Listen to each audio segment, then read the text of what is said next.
我今天要来聊一下这个我很尴尬，因为我有抽烟。好，然后抽烟今天要聊的主题就是慢性咳嗽。然后呢，好，坐在我旁边的是我们辅大医院胸腔内科的主治医师李义贤李医师。李医师你好，打个招呼。各位听众大家好，我是辅大医院的胸腔科李义贤医师。我今天要聊的是慢性咳嗽。李医师，慢性咳嗽是抽烟的人比较会，还是一般的人也会？慢性咳嗽的话，抽烟的人更容易。更容易。对，像我们这种老烟枪应该都会有。老烟枪绝大多数都会有，但是老烟枪慢性咳嗽的情形如果有变化的话，还是要特别小心。对，我们这种老烟枪它慢性咳嗽会有。你们一定会这样咳，偶尔牵牵喉咙，然后有一些有一些痰，会有痰嘛，会有一点老痰嘛，这种是烟咳烟应该就是指我们抽烟这些造成气管会有些慢性发炎的状况。对。但是如果你是慢性发炎的话，当然还是会有一些伤害。不过大家最紧张或最担心的就是会不会得肺癌嘛？对，因为那个烟盒上面都有很多警示广告。我现在从那上面有看到有肺炎的，有心脏的，有什么口腔癌的。每一次都贴，都提醒我。好，对，烟瘾又是一个话题。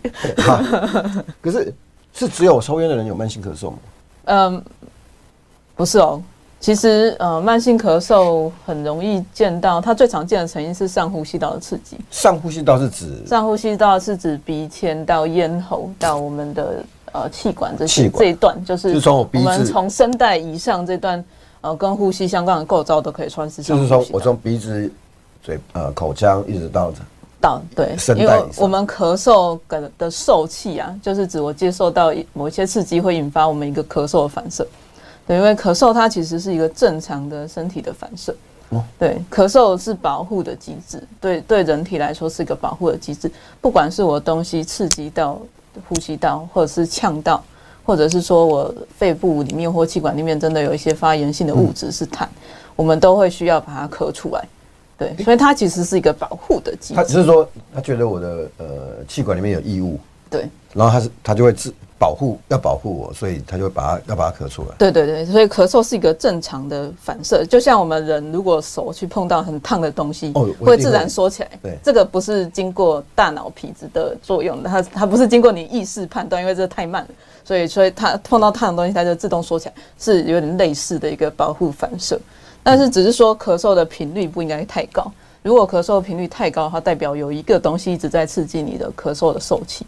那这个咳嗽的受气，其实我们从上呼吸道、鼻腔啊、鼻咽、鼻窦，然后到咽喉，然后甚至到我们的气管，还有肺部，还有到肋膜，这里面都有一些咳嗽的受气。这样。肋膜是指什么？肋膜就是我们肺部，其实本身它是一个很像海绵的东西。那海绵外面包成一个膜。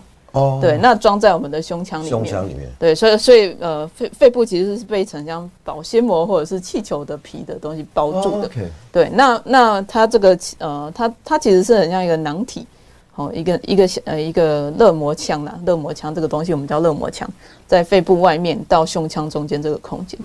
对，所以这些地方受到刺激，包括横膈膜受到刺激，甚至有的比较跟肺部呼吸道没有相关的地方像是食道或心包膜，这些受到刺激都有可能会引发咳嗽的反射。连食道也会啊？食道也会。可是食道受到什么刺激会？食道受到一些胃食道逆流，不过一般胃食道逆流的话，通常要刺激到咽喉才比较容易引起比较严重的反应。就是它一下子那个就是那个酸气还是什么的，就是对，我想你一定也有瞬间冲上来的时候会。可是那个是我们广告看到的那样，那个灰蛇心什么的。可是那个应该不算是慢性咳嗽了。应该是说慢性咳，我刚刚讲我们咳嗽，除非我经常胃食道逆流嘛。咳嗽本身不是一个病啊，它是我们因为某一些事情引起的一个反应，就跟我们发烧一样，发烧本身不是一个疾病。对，我们主要是要看这个反应后面有没有什么很严重的疾病的问题，会造成我们有这样子的反应，这样子。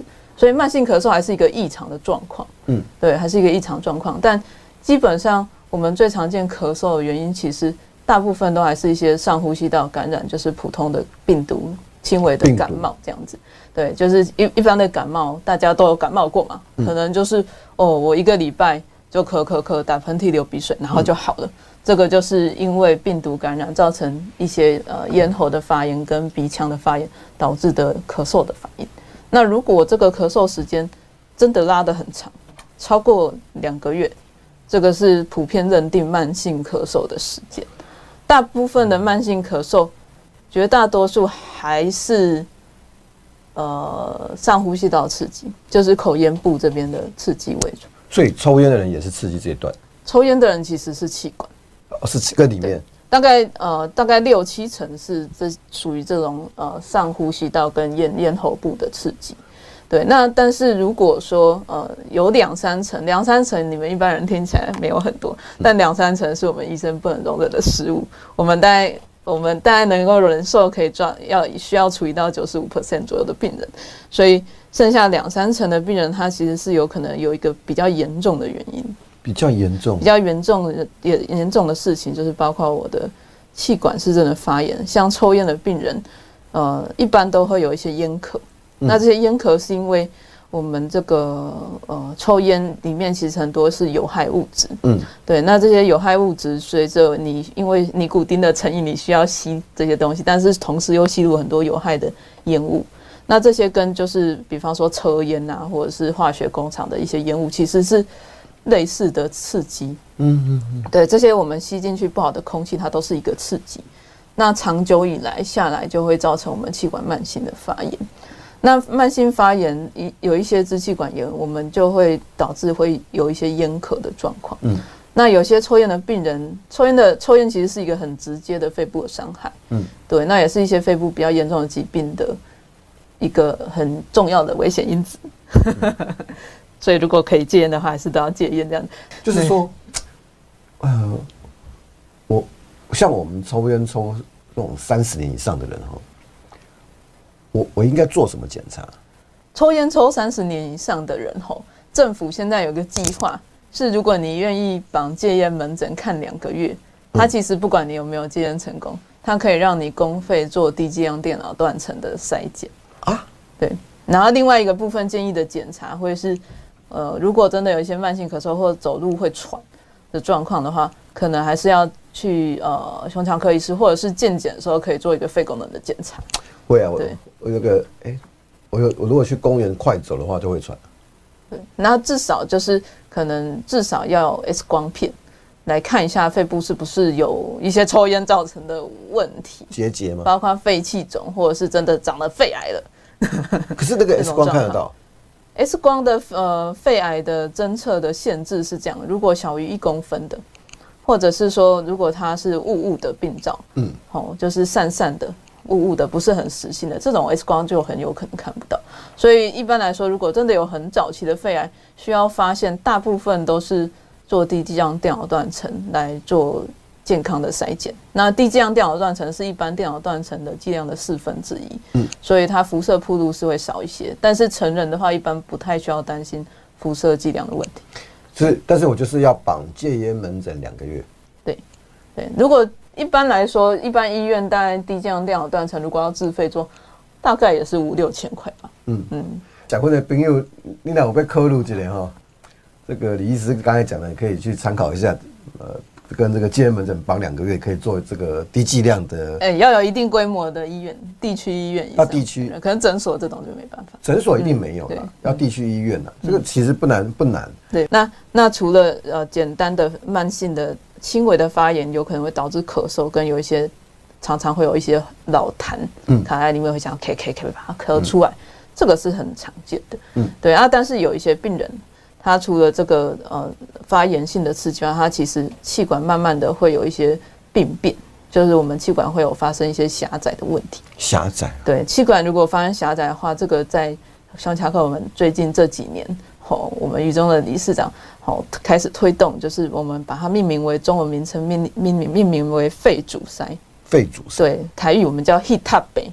heat up 杯，对。就是肺阻塞，那其实它跟气喘是类似的，黑菇就是它跟我们黑菇是类似的，它们其实都是一种气管发炎。那这个气管发炎，它在我们气管越来越发炎、越来越厉害的时候，气管会狭窄。狭窄之后，其实会导致我们肺功能会一直恶化。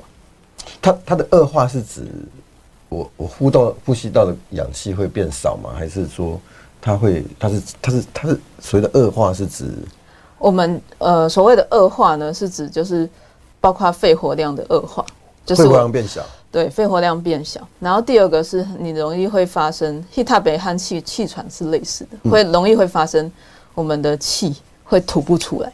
其实吐不出来是会很喘。对，就是黑菇的病人，或者大家有在看电视，偶尔都会演到，就是那种就是他然后会喘不过气来，喘不过气，所以他就要赶快用那个就会赶快需要用的一些气管扩张器来处理。对，就是他会拿一个那个东西。对，所以抽烟不是只有造成烟可以，它会有造成这种 HIT 的风险，而且其实蛮高的。对，那大部分年轻人可能没有感觉。那大部分有可能都到60岁、70岁以后才会发生这些问题。我到了。对，快了。那肺功能是会随着抽烟的状况恶化。对，戒烟的话是，其实我们有些如果大家比较熟悉的，有些 HIT 我们胸腔科医师常常会开一些扩张剂，然后跟你说这是保养气管，保养气管。但其实呢，这些药。吸的当然会有帮助，但都没有戒烟来的帮助大。对啊，就是我们又会走歪。我觉得有点像在讲戒烟，因为你最关心戒烟。我瞬间大，我太太听到一定很高兴。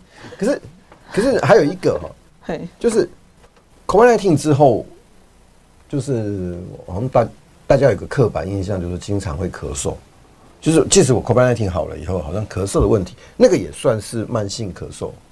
COVID-19 的这个年代我们胸腔科生意很好，但这好像也不是什么值得开心的事情，就代表大家身体有变糟糕。COVID-19 之后的这个年代，其实我们的我们的病毒呼吸道的病毒感染都有可能留下一些慢性的发炎的状况。对，我们气管发炎的这件事情就会造成咳嗽。可是我比较难想象的话，就是说，比如说 COVID-19 我们都得过，对，然后每一个人反应不一样。像我太太有那段时间，我觉得她就比较容易咳嗽，一直要过了很久很久以后，好像才听不到，可能就觉得她 OK 了。可是我很难想象说，为什么她会一直在身体里面发炎？是她还有病毒吗？还是说她有什么东西？因为我太太还是不抽烟的人。